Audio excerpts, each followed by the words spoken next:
Good afternoon, everybody. Mike Rollins here with my second interview with candidates for the chair of the Texas Democratic Party to fill the vacancy created by the resignation of Gilberto Hinojosa. I have with me today Rabbi Misha Ben David. Say hello. Hello, Mike. Uh, Rabbi Ben David has been an activist for Democratic causes since his teen years and has worked within the party at state and precinct levels ever since. He recently became a great-grandfather. He first knocked on doors for Jimmy Carter in 1976 and is proud of having voted straight Democratic tickets ever since then. Rabbi Ben David spent 16 years as a news and sports journalist, followed by 20 years as a licensed counselor.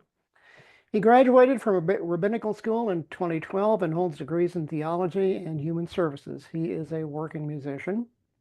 He calls himself an unreconstructed JFK liberal who is passionate about addiction recovery, women's issues, Zionism, and union labor, among other causes.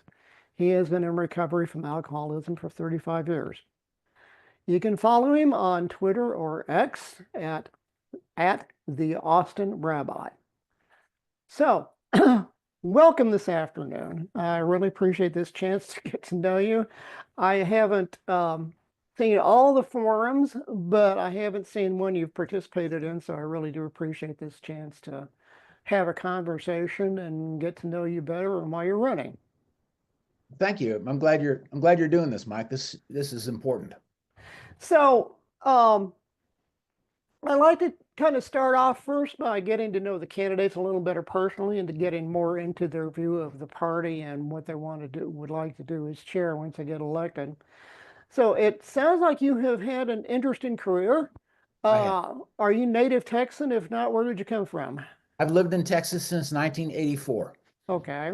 I came from Alaska, which is where I Oh, worked, really? where I worked for Jimmy Carter, knocking on doors in the winter. Oh, my goodness. What part of Alaska? Anchorage. Anchorage. Okay. That's, as I understand, more hospitable than some of the other parts. At least you're a little farther south. It's the best of a lot of not terribly pleasant weather situations. And what brought you to Texas? My wife's career. Oh, okay.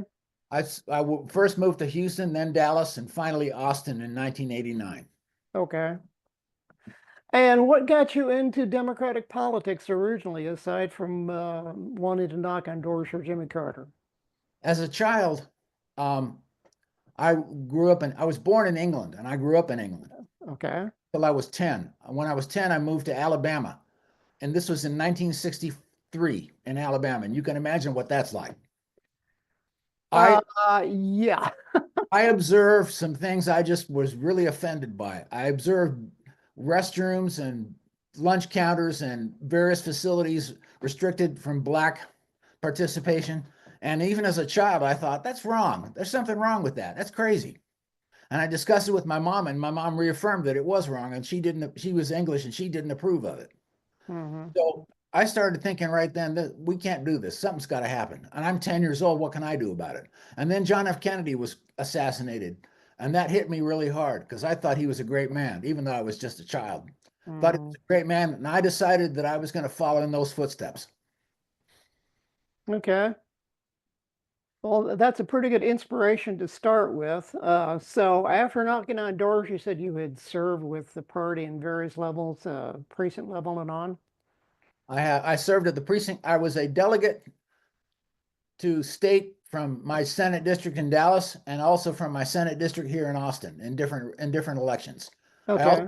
I also served on the media staff for Mike Dukakis. Oh, okay. National campaign, Texas Yes, campaign, or okay. national campaign. Okay. That's pretty good background. What roles have you served in the party here in Texas aside from delegate to the That's about convention? it, I must say. I present myself as a candidate who's outside of the apparatchiks. Okay. The apparatchiks. I don't criticize them. I think they're important, and I think there's the other candidates who do that. I think are very important and they're very good candidates, but it's not where I come from. I come from Right. outside, seeing some manifest problems in the party that I want to change. Okay. So what are some of those problems that you see? Well, one of them really stuck out to me in the last election. Colin Allred was a good candidate, I thought. I like Colin a lot. He didn't get good advice from his people, and he didn't get support from the party like he should have. He stayed in basically in the blue counties, didn't get out to the red counties, didn't get to rural Texas, and that was a mistake. Hmm. Yeah, I know in Beto's Senate campaign in 18, I think probably less so for his campaign for governor, he made a point of trying to visit all 254 counties.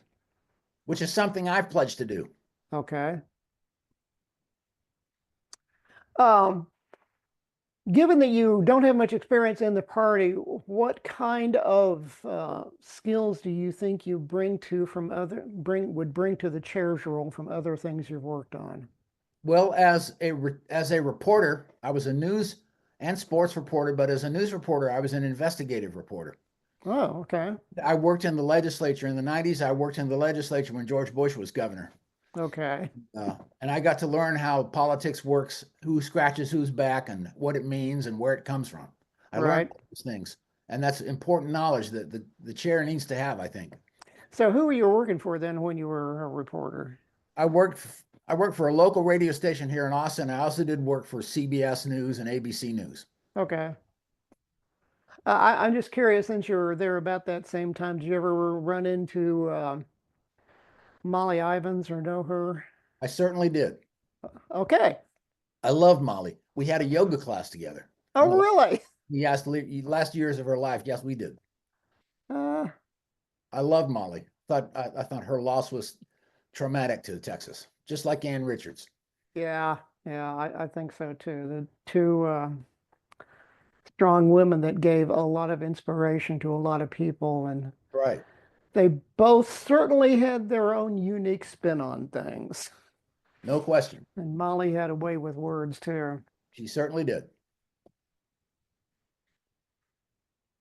So, what kind of leadership experience have you had? That's one thing that a lot of the other Well, candidates tout.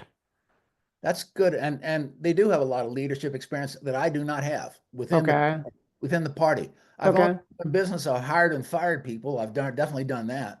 okay, And I have supervised people on a fairly large level in newsrooms. So I have that experience. I'm not completely blank as far as leading people, motivating right, people, and organizing people. I've done all those things. I've okay, raised money. I've never raised money for the party, but I've raised money for causes. Raised a lot of okay, causes. okay. Tell me about some of that fundraising. I used to host. I'm a musician. I'm a working musician, And what do you play? guitar and bass, Okay. and I raised money for something called the Sims Foundation here in Austin. Services invested in musician support. It's an Oh, organization okay. that I helped co-found in the mid 90s that is supposed to support the mental health and addiction recovery of Austin musicians. We Oh, I okay. I raised think I've heard of that actually. it's very unique and it's a groundbreaking organization. Organizations across the country and in Canada and Mexico are looking at it to see how they can do the same thing. Hmm. And I raised a lot of money for them in the 90s and in the early 2000s. I raised money for the Texas Abortion Rights Action League, Terrell. Hmm. Um, I did help Ann Richards get some money. I was a phone banker with her, and I told her I was a musician, and she said, "Why don't you go earn her some money?" So I put on a few shows and made some money for her campaign. Okay. And I got to know Ann fairly well. She gave me a lot of advice and support, and I just thought she was about the greatest thing I'd ever known as far as politicians go. Okay. That's she certainly does leave a legacy. She certainly does. When I ask you about some of the issues that you think are important in this race, you mentioned a number of I guess different issues that kind of fall into platform and I guess messaging topics as well. Kind of interested what you would have to say a little more in detail about these. I mean, you mentioned why would a senior male Democrat care about birthing choice? I think if he has most men, at least who are Democrats, they do believe in women's reproductive freedom and reproductive health. What is your take on that? Well, my take on it is I'm going to confess a little personal experience here. My first wife had an abortion before we were married when I was 17 years old. Oh my goodness. That would have been a disaster beyond comprehension to have been married and had a child then. Hmm. We did get married and we did have children that I'm very glad about, but not at that particular time. And it was a choice. We were in Alaska, which was a pro-choice state at the time, still is, and she made a pro-choice choice, and I'm very glad she did. Hmm. I feel like that sort of incursion into women's health, there is no parallel in men's health. Nobody tells us what to do with our bodies vis-a-vis our reproductive system. Right. Nobody comes up and tries to outlaw certain things or force certain things to happen. We don't have anything to draw on when we have to talk about that experience. And I think most Democratic men are in favor of choice, but I don't think we do a lot about it. I've been an Okay. abortion clinic guard. I've guarded against people that try to intrude on abortion clinics. I've done that. Well, that's really putting yourself on the line. That's a commitment. You had also mentioned, let me get to my notes here. Um, Importance of healthcare, and especially right now with the idiots in Washington talking about wanting to severely cut Medicaid. That seems to be, supporting Medicaid seems to be one of your priorities. It absolutely is. And that's not just because I get it. I do. I read this morning, just this morning, that Elon Musk has made it quite clear that he thinks Social Security needs to be slashed, needs to be privatized at best, and eliminated if possible. And Yeah. that's insane. That's absolutely insane. Yes, I need it. Yes, most seniors in Texas need it. But there's my daughter, who is 51 years old, is on Medicaid, Hmm. and I have another relative, an older relative in Alaska, that's on Medicaid. Right. So they're neither one of them are senior citizens. And so it extends way beyond just a bunch of old people bitching about their health. Oh yeah, absolutely. And they call them entitlement programs, and entitlement's not a bad word. It means we're entitled to them. We've paid for them, we're entitled to them. And I want them to Elizabeth Warren has just introduced a bill which is with what we should do, which removes the cap on income Oh yeah. payments and also increases Social Security. It would add another $200 a month to most Social Security recipients, but it doesn't cost anymore because we remove the cap and let the wealthy start paying just a little bit more. Right. It adds Not as if they can't afford it. no, it adds up to something like $1,400 a year for most wealthy people. Most people with incomes over 400,000 a year. Yeah. Yeah. I've made this observation with a couple of the other people that I've talked to that there is some real severe disturbing craziness happening in Washington. And against the backdrop of all of that happening, our focus on electing a new state chair here just seems a little bit, to me, it seems a little bit surreal. Yeah. It's like, almost like navel gazing. Somebody I talked to talked about, we're rearranging the deck chairs on the Titanic. Well, the Oh, ship is sinking, but I don't think of it that way. I don't see it sinking, but I think I've used this analogy before. It feels more like, we are, planting the spring garden while there's a bunch of thugs breaking into the house and destroying everything. So it's a little bit hard to focus on this part of the pie while all of that is going on, but still, I think it's very important. it's essential. Yeah. Absolutely essential, Mike. I think it's I don't think it's rearranging the deck chairs on the Titanic. Oh, I don't either. I think it's backing away from the iceberg. Well, yeah. Yeah, that's I think a better analogy. We Uh, Democrats, I've been very unhappy with the way Democrats have responded to Donald Trump's election. I've been very unhappy with it, and I've voiced it a lot online. Tell me about that. Well, we've been passive. We've been that whole thing at the State of the Union with the little paddles, sad. And when Al Green stood up with his cane, a couple of hundred Democrats should have gone with him. Why were they sitting there and they're listening to Trump spew lies and hate and stupidity and let Al Green get let out of there like he was a criminal? Why did a handful of them vote to censure him? I don't know that. I I don't understand. I think they wanted to prove themselves to the Republicans, saying we're not so far out that we won't scold one of our own people. I think they were trying to do a little performative lesson to the Republicans, which I think is insane. yeah, I'm well, my dog here wanted to get a word in, but That'll do it. They'll do it. just hope the doorbell doesn't ring. No. Um, yeah, I know a lot of other Democrats are kind of frustrated with our folks in Congress for not standing up more and being more vocal. The flip side of that is that the Democrats in Congress actually have, very very little real power since they're in the minority. Some of them have spoken up publicly. The problem with that is that for the most part, the media is ignoring them. So even when they do, they're not getting a lot of visibility.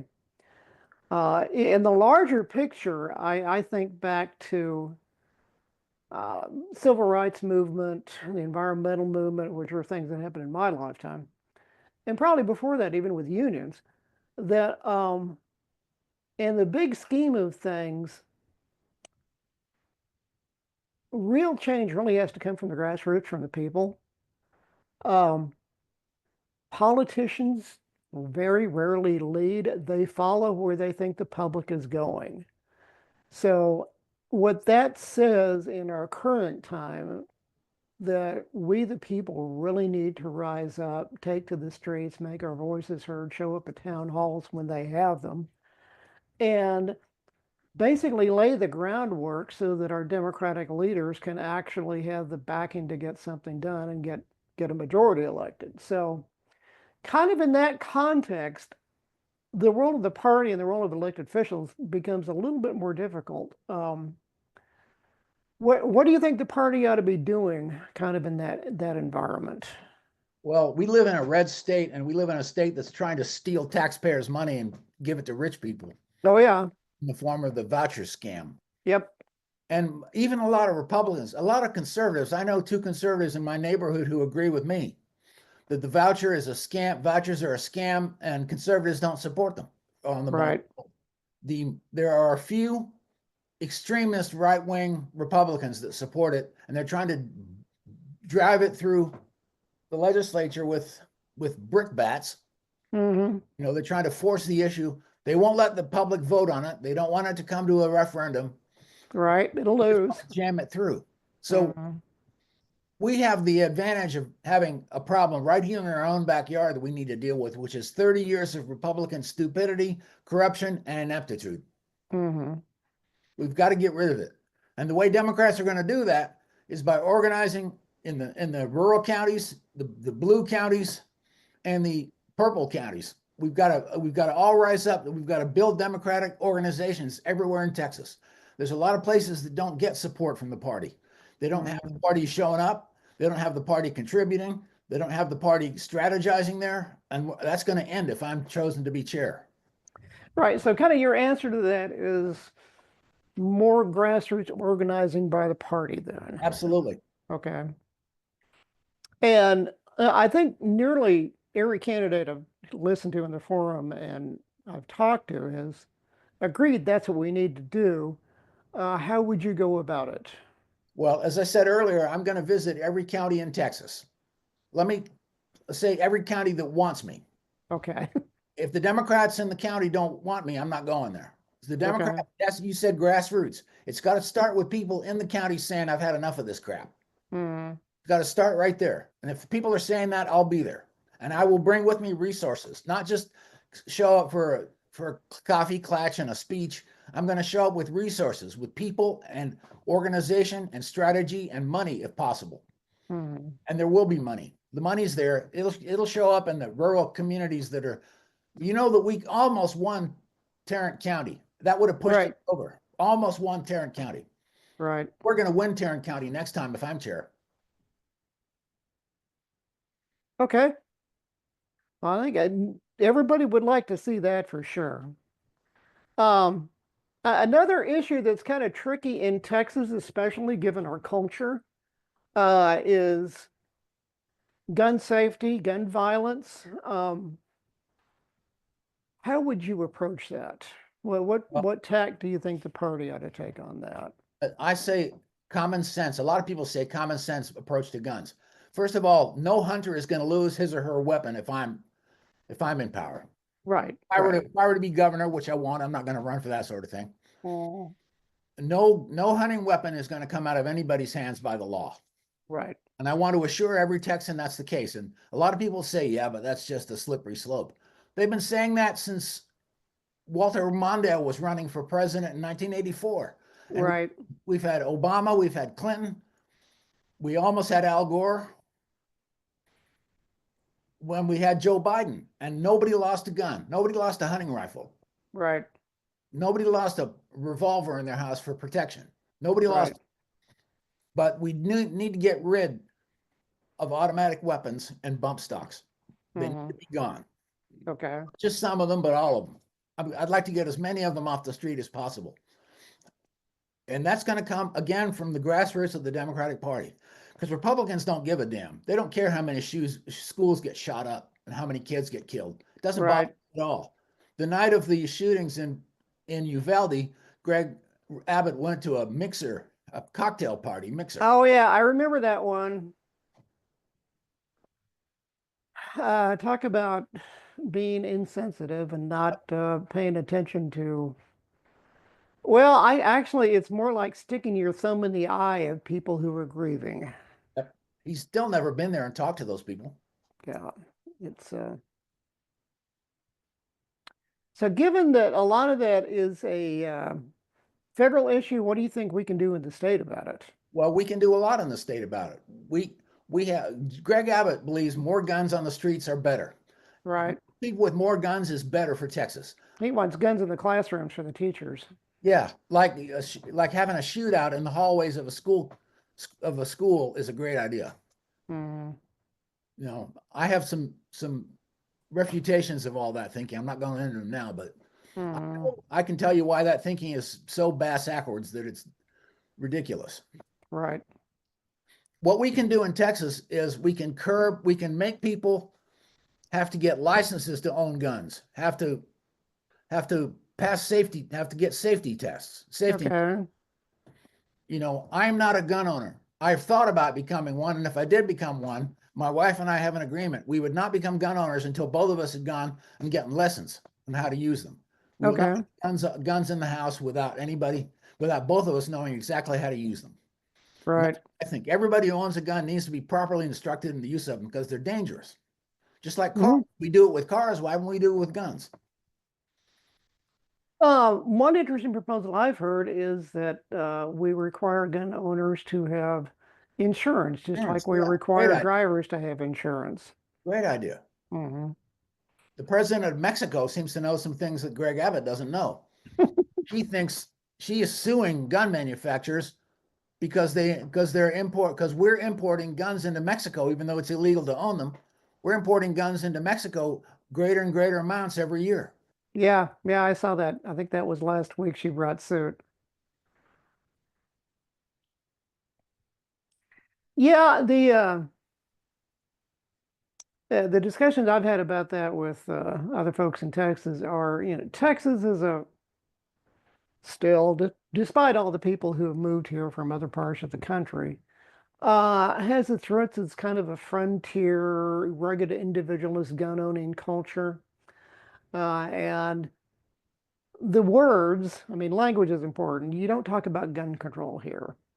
You want to talk about gun safety and responsible ownership. I agree. And So, I use the term gun control because I have no better term, but you're right. yeah, it's I mean, talking about it to a group of Democrats, we understand what it's about, but when we're talking to the general public, the it's one of those red flags that, when they hear certain words, they stop listening. So, yeah, I think there's a lot of common ground we can find with people on that, I would think. I mean, nobody's going into Val Verde or going into East Texas and saying, "Here, give me your 30-06." No one's going to do that if I have anything to say about it. No, I will actively protect that right, I might add. I'm not right. just going to be saying, yeah, it's okay with me. I will actively stand up for those people and stand with those people. If the federal government were to come in and take a hunting rifle from a man in East Texas or North Texas, absolutely not. I will have nothing to do with Uh, it.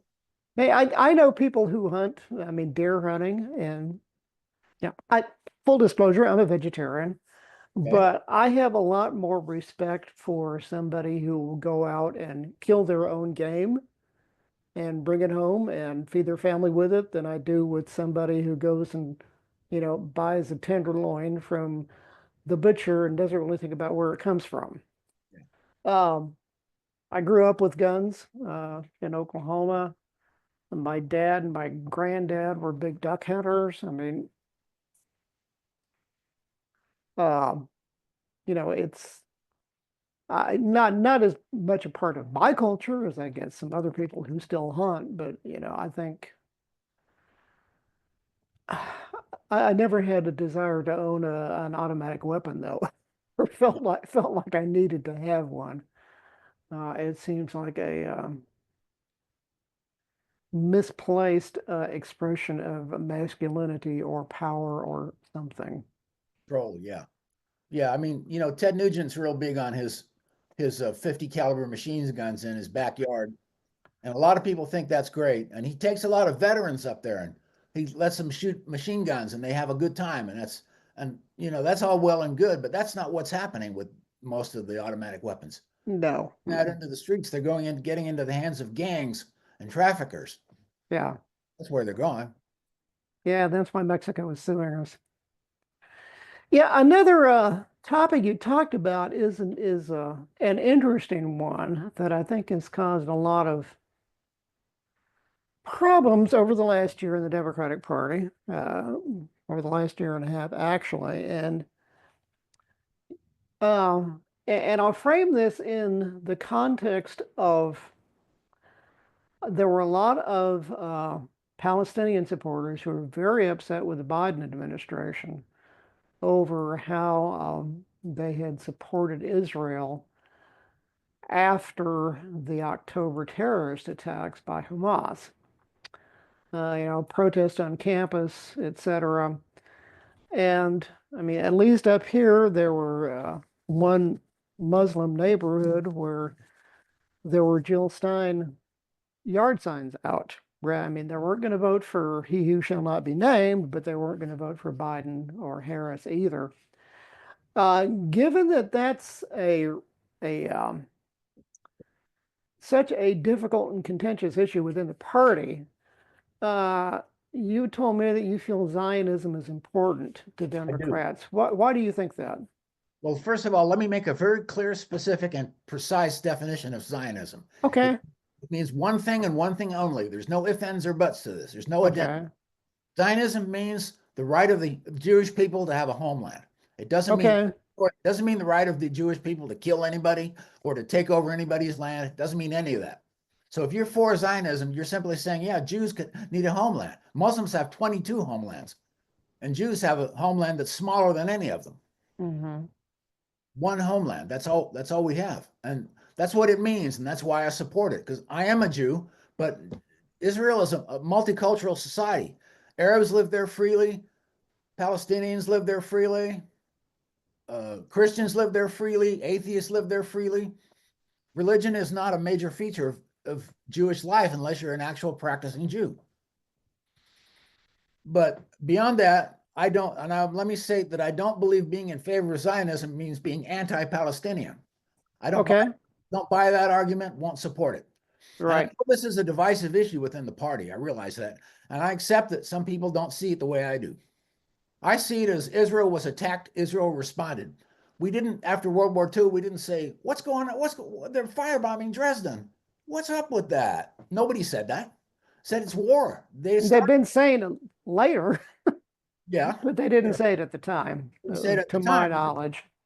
It was, yeah, the firebombing of Dresden was an extreme example, but the the flat out flattening of much of Germany was part of war because it was a war Germany started premeditatedly. When Hitler wanted a war, he got a war. He got off a bigger war than he expected, but he got a war. And at the end Mm, of that war, Germany was flattened and millions of people were dead. And that's horrible. And I think it's vile and it should never, ever happen. But when you're attacked, you've got to defend yourself. And Israel has to defend itself. right. So I sense that I think your concerns probably fall in line with a lot of the other Jewish folks that I know who say, they support Israel, they support Israel's right to exist. What they don't support are the cases where it seems the Netanyahu government has gone overboard in going into Gaza Okay. and causing so much death among the civilian population. Would that be a fair characterization of where you are? Characterization of that with me would be I'm not a big supporter of Bibi, of Netanyahu. Okay, I like him, but I think he's being driven by hawks in his own administration, and I don't appreciate the fact that he rules with an iron hand sometimes, especially in military matters, because he used to be in the military. He used to be in the Israeli equivalent of the Army Rangers. oh, okay, I didn't know that. Yeah, he was a special forces. He was a Hmm. special forces operator over there. And so he's got some very specific opinions about how war should be conducted. What I wish that far fewer people, and hopefully nobody, would have died, absolutely. But I'm not going to evaluate a war from 5,000 miles away and say it was run right or not run right. I don't know that. Right. Israel had to defend itself, and Gaza was a definite threat to Israel's safety and security. Hmm. Where did they do too much? Hit too many targets? I know this that they found a lot of weapons and a lot of fighters inside hospitals and schools. I know that. Right.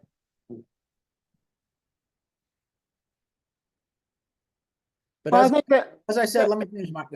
As I sure. said, I don't have a problem with people who want to disagree with me. If somebody comes Right. to me and says, I don't agree with you, I don't like people calling names and saying you're a baby killer, or Zionists or butchers, and this is genocide. It's not genocide. The Palestinian population in Israel has increased 3 times since 1948.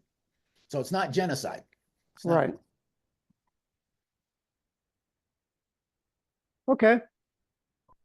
Well, one of the other topics you had mentioned has to do with illegal drugs, with Texas being a primary pipeline for, I guess, importing drugs, illegal drugs. And in addition to that, we also have pretty high usage of drug abuse and alcoholism in the state. Um, that's not typically something that uh, the party has addressed very much, or the other candidates for chair. Uh, that's something that it seems you would like to make a priority as chair. I would. First of all of us know recovering addicts. We don't always know we know recovering addicts, Right, right. but there are more and more recovering addicts. There's many of them that there's other recovering addicts that are running for this office. I'm not Hmm. obviously identify them, but there are other recovering addicts seeking to be chairman of the Democratic Party in Texas. I feel like I used to work in treatment programs in the Austin area. I won't mention their names, but I worked there, and I was, and I just thought it was disastrous what was going on there. Most treatment programs don't work, and they don't work because nobody holds them responsible. And the state could do a lot better job of that How so? by requiring best practices in treatment modalities and treatment programs, saying you're going to meet the top standards. You're not going to just throw something at a wall and see if it sticks. What they tend to do. And as a counselor, as somebody who's in recovery for 35 years, I'm a recovering alcoholic and I was a drug abuser. As somebody who's in recovery, I see the terrible damage done in our society, and a lot of people don't see it. From drunk driving all the way to criminal activity in society, like gangs and traffickers and dealers. It goes far beyond that. It goes into businesses and how businesses are built sometimes built by addicts on foundations of criminal behavior and corruption. So your key would be, I'm not that familiar with how the state actually runs those or oversees those programs. My sad impression, preconception based on what I see elsewhere of how Texas approaches such things, is it's probably way underfunded and not really probably that well designed. Would that kind of be an accurate statement about how you perceive it? Yeah, in a nutshell, that's kind of it. You got to understand something. Republicans hate government. They want government to be underfunded, ineffectual, and they want it to wither up and die. That would be Yes. they'd have orgasms if that happened. Right. Government would just wither up and die and go away and leave them alone. Libertarian paradise. Yeah. guys like Rand Paul, who comes from one of the poorest states in the country, and tries to take social programs and break them. Right. Yeah, and we can see what they're trying to do in Washington. Yeah, so I see, kind of the same thing happening with Child Protective Services as well. Um, so I guess, if I were to kind of try to summarize what you're running on, please tell me if I've got this right. Um, you're kind of running as an outsider to the party. Yep. That's it. Running as an outsider to the party structure, with, I'd say bringing I'd say a fresher, different kind of perspective on a lot of the issues, and you would, um, I guess, be a champion of those issues as chair. I think that, if I'm hearing you right, that would be how you would really primarily approach the job of chair. Yeah, there would be other issues, but yes, definitely the ones we talked about. Okay. Okay. Um, and so what county are you in now? That's You're sorry, in Travis. Okay, so you're in the Austin area. Um, I'm just losing my audio with you. You are? Oh, well, you dropped out for just a second. Okay. Yeah, I just had a message come up saying internet connection was unstable. Anyway, well, I think that's getting close to the covering the questions I wanted to ask you. I think one concern I have heard from some of my colleagues who'll be voting on this is they really haven't seen you participate in very many of the forums. Yeah. Haven't seen you very visible. How would you answer that concern? I would answer that concern, and I have to ask for a little indulgence from my fellow Democrats. First of Sure. all, I've had 3 surgeries in the time we've been doing this. Oh my goodness. Both of my eyes and my back. Ouch. The eye surgeries are separate, so they take Oh me yeah. out of the firing line for separate times. Mm-hmm. My back surgery, it was a minor surgery, but it laid me up for a few days. The other thing is the Sabbath, the Jewish Sabbath is Saturday. Okay. I want to be clear about this. I do Mhm. not work on the Sabbath as a general rule. I don't work on the Sabbath. Somebody says, well, so you're not going to be available to the party on the Sabbath? I absolutely will. in Judaism, there's a basic principle: life before the law. If the law says you need to die, then the law is wrong. Then you got to save your life. So if doing my work to save the lives of Texans as being head of the Democratic Party comes first, then I can work on the Sabbath. Okay. But I don't feel comfortable showing up publicly, calling myself a rabbi and a Jew in public and saying, yeah, I'm going to hang out here with everybody on the Sabbath and talk. I don't feel comfortable doing that. Well, Plus, that's there've fair been enough. two forums on days I've had surgeries. So I've missed two of those. Yeah, that's well, I can appreciate your situation for sure. I've worked with a lot of folks who Texas is a diverse state. When I was county chair up here in Collin County, we had to schedule things around the Jewish high holy days for sure. There were several Muslim and Hindu holidays we had to schedule around. Of course, people never think about scheduling anything on Christmas, for God's sake. But in terms of fairness, we could go ways in really respecting people from a variety of traditions and respecting their practices and limitations as well. And certainly, I've had many instances of trying to schedule around people when they've had health issues as well. So yeah, thank you for explaining that. I think that should help address people's concerns. Anything else you wanted to bring up? I'd like to say in conclusion here, first of all, appreciate you having me in this forum. I Yeah. think I think Well, your questions have been erudite and important, and hopefully my answers have been somewhat the same. I don't know. We'll see. I want to say that I'm really privileged to be running for this office, and I really hope people will consider me carefully. I'm not an insider, and I don't claim to be, and I can't compete with their credentials. That's the first thing. I don't even want to try. mhm. They're very accomplished and they're very good people and they're very good at what they do, but I don't do what they do and I don't bring what they bring. I Right. believe the Texas Democratic Party needs a major reconstruction from the ground up, and I don't think that's possible when you vote for somebody within the party structure.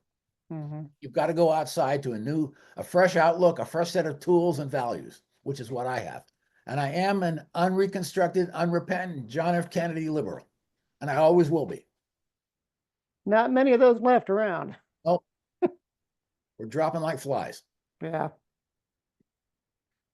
Well, thank you very much for your time, sir. I don't know about anybody else, but I really did appreciate this chance to have a chat with you and get to know you better and while you're running. Yes, sir. And I hope others who have watched this all the way to the end have come away with a similar understanding and found it of value. So thanks very much, sir. And I hope to see you in Austin at the end of the month. You will. I'll Okay. be there. All right. Take care.